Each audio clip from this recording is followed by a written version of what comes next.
What's going on, everybody? This is Sean with Strangeland Oddities, and we are at Days of the Dead, North Carolina, Charlotte. And I'm Danielle with Strangeland Oddities, and I'm here with Heather Langenkamp. Yep, that's me. So if that's okay, we're just going to ask you a few questions today. Yeah, I'm open. Ask me anything.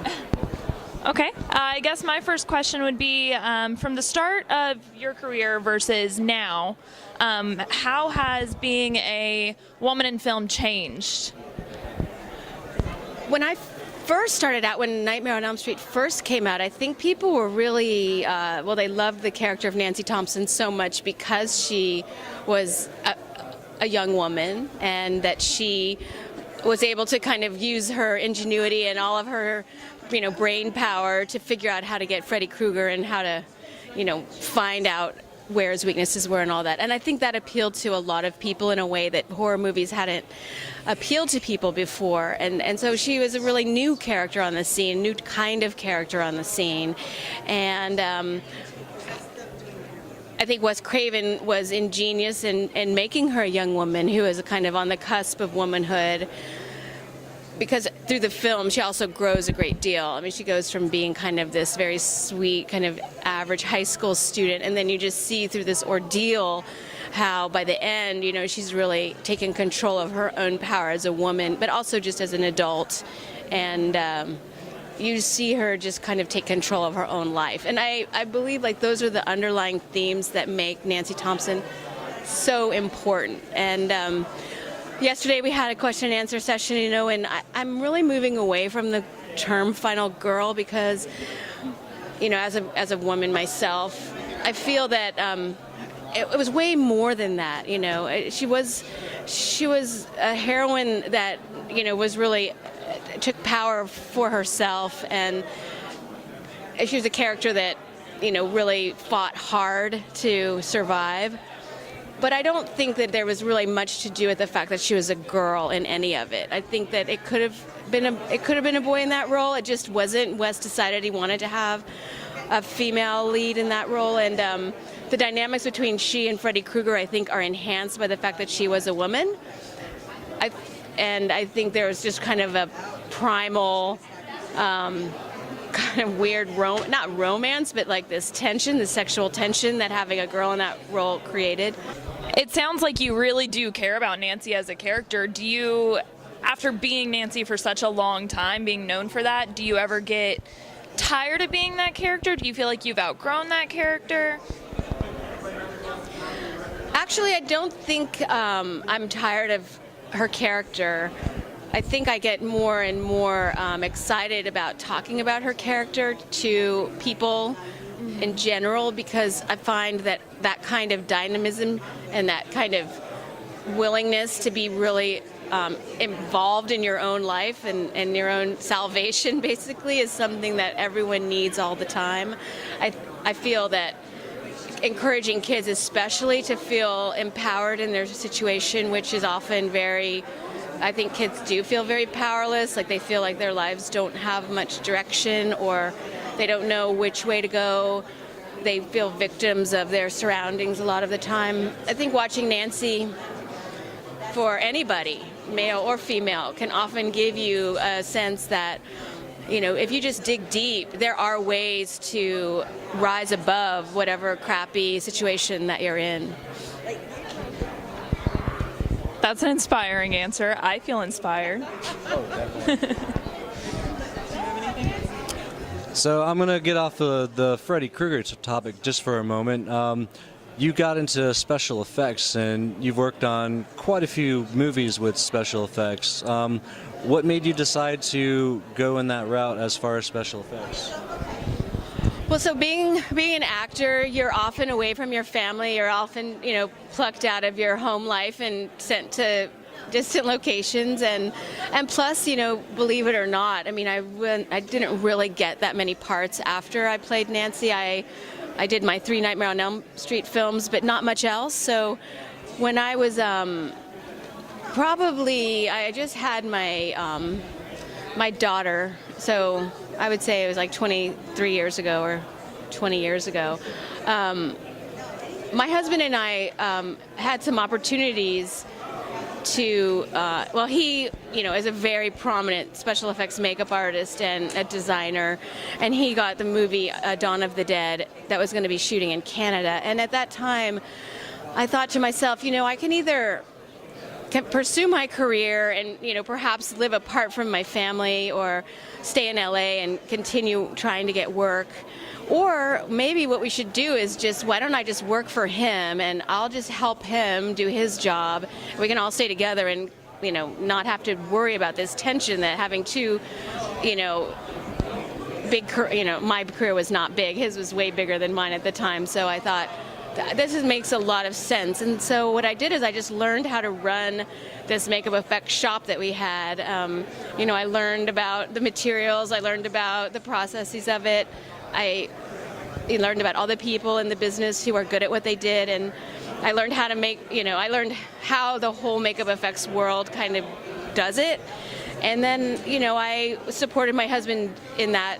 I'm kind of like the CEO of our company. I don't actually do special effects makeup. I'm not a makeup artist. I don't know how to do any of it. I know how it's made, soup to nuts. I can tell you how to do a prosthetic, makeup or a 3-part mold, but I couldn't actually, I've never actually sat down and done it myself. So I really felt like this was a chance for me to join my husband's company that was very successful. And so we built it up, since then. Now we're in our 5th season of American Horror Story, and we did Star Trek Into Darkness, and he is really the creative force in our company, and I'm the business force. So for me, it was always a practical decision. I just wanted to be with my family. I wanted to raise my kids. I didn't want to have to, being an actress is often like a real ego-bruising proposition, and I thought, why not be involved in a business where I can feel successful and I can feel like I'm working really hard every day and I don't have to feel insecure. At the same time. Exactly, and I get to work with my husband every day, so it's great. I'm really happy that I made that decision, though I do wish I had more acting parts. I do, work when someone offers me a part that's, pretty decent, I'll take it. But now that I'm older, perhaps I'm maybe able to get back into acting. I'm trying. I'm seeing if anybody wants me out there. I was talking to Bill Moseley earlier. He was telling me to ask you about a short film that you guys did called Flashlight. Yeah, this is a good example. Someone approached me to do a film, and it was really fantastic script. And it's a cute short film. I got to play a really great character, and it has a big surprise ending. And so I told the director, if you can let me help you get Bill Moseley to be the other part, I think it would be just the best person in the role. It was just written for Bill as such a good, creepy, weird part. And so he and I spent a weekend making this short film, and I've seen little snippets of it. It's absolutely beautiful. And I'm praying that, it gets finished. I know they're in the final stages of finishing it. So perhaps at one of these cons, maybe we can get them to submit it and have a showing, for the fans here. Because I think these venues actually are some of the best places to screen short films. There's not that many places in the other world out there, outside the hotel, that screen horror short. So, let's hope that changes. But for right now, this is an awesome place to show these films.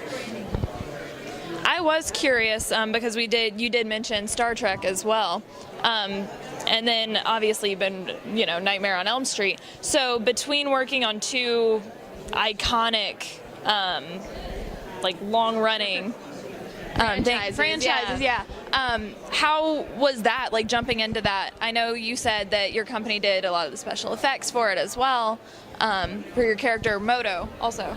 Well, so when we were doing Star Trek, we had a lot of, characters to make for that film, and there was a point in the production where J.J. Abrams wanted a couple more creatures, and yet our timeline was such that we couldn't, it's a 4 or 5 week process to develop a character, make it, sculpt it, get it screen worthy, and we just didn't have that kind of time. So my husband and I had a makeup that we had done for a short film, or for a film that had lost its financing at the last minute, and so we had this makeup for an alien that was kind of sitting in the, in the corner, and so we told JJ, like, we could bring this one alien we have, that's ours, that we own, that we could bring to the set.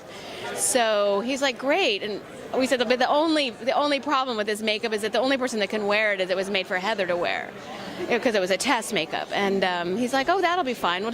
She can be in the makeup. So it was, it was a really fun day, I have to say. I got fitted for my Star Trek costume, which is like one of the high points of my career, and got to wear, the red sweater, and I set, pretty much as an extra. I mean, it was a background character, so it wasn't, as acting goes, it didn't involve that much. But actually just being part of that production, it's such amazing filmmaking at that level. It's something that, everyone dreams about, and certainly I did, watching how a really, $200 million movie gets made. It's pretty amazing, and we got, to have a pretty much front row seat for that entire process, and it's made me want to make films of my own. I feel like I've learned so much by watching how those movies were made, and how important it is to just have a really great crew of people around you who work hard, and so that's what I took away from it. It's what my acting, that's kind of like the last thing on the list of why I really enjoyed being on that movie.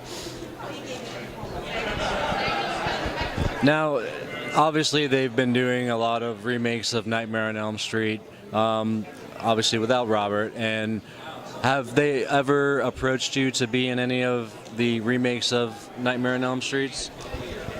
I've been asked to do a cameo, and I generally will say no to cameos. I don't think they're really parts. I think they're like kind of stunt casting, exercises where you kind of give that movie a lot of credibility by saying yes to a cameo, and I feel very protective. Like I'm not going to give that to people. I don't feel like I have to, so I didn't do the cameo, and I'm kind of glad I did, because I have a lot of feelings about Wes Craven and Robert Englund and this movie, and I can have my own attitude about helping out folks who are trying to reimagine it. I don't have to buy into their vision just because they asked me to.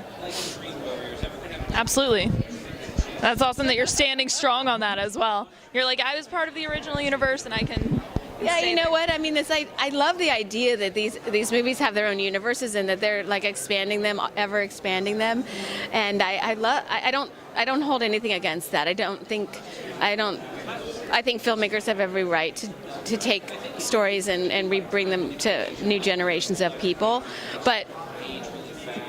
Yeah, I mean, do it, but that you don't have to ask me if I like it or if I want to be part of it, Now, I know that you said that you were, wanting to get back into acting.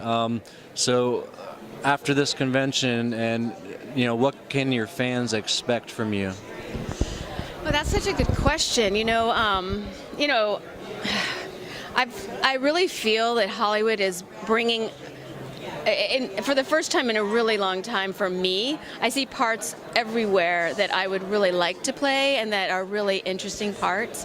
And I think that women have such a much more hearty role in Hollywood now than they've ever had. So I'm really hoping that I can be part of that. On the other hand, the life of an actor it's probably the most grueling and brutal career that you can possibly choose for yourself. And now that I'm older, I just don't know if I have the ability to deal with the rejection like I did it when I was 18 years old. I mean, I used to just brush it off and just walk away from all the rejection that I used to get. And but now it's harder as a grown person, who's actually made a career and has success in other fields. It's like, why would I give up feeling really great about myself and then end up feeling really crappy about myself? It's like, it's a philosophical issue I have to kind of come to terms with, because actors, actors are really special people, and I'm just not sure. I don't know if I have what it takes. Sometimes I feel like I'm not as strong as I was when I was 18 years old. I personally think that you can do it. You mentioned wanting to make your own film as well. You can make any character you want. Yeah. Right. So this year, if anything happens, I'll be making some films of my own, probably short films. I have one in the works right now that I'm hoping I'm going to shoot in June, and it's I have dreams of doing